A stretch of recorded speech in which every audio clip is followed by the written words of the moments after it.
GMA News and Public Affairs. Walang ginikilingan, walang pinoprotektahan, walang kasinungalingan, serbisyong totoo lang.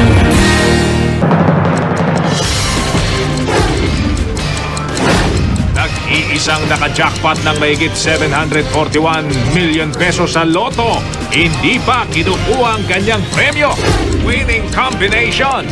Computer lang ang bumili. Lotto outlet kung saan tumaya ang bagong milyonaryo. Biglang sikat.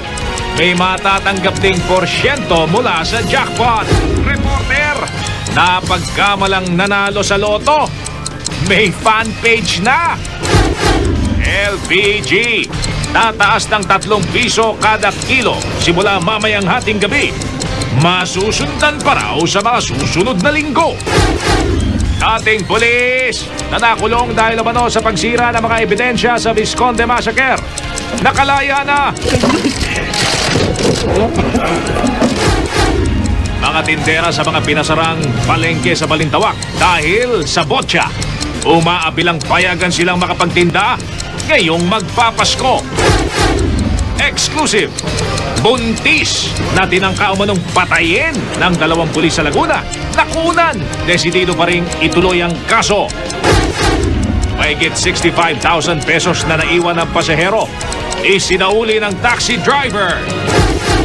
Sexy pictures ni Regine Velasquez sa kanyang album.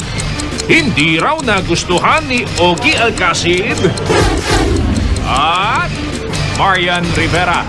Excited daw na makatrabaho ang child wonder na si Jillian Ward.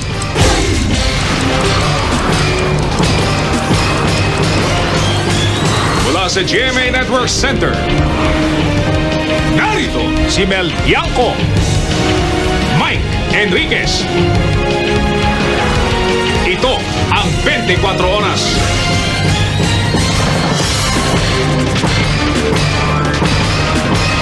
Magandang gabi po. Sino kaya ang swerteng nilalang na nanalo na mahigit 700 milyong pisong jackpot sa loto? Yan po ang palaisipan ngayon ng marami.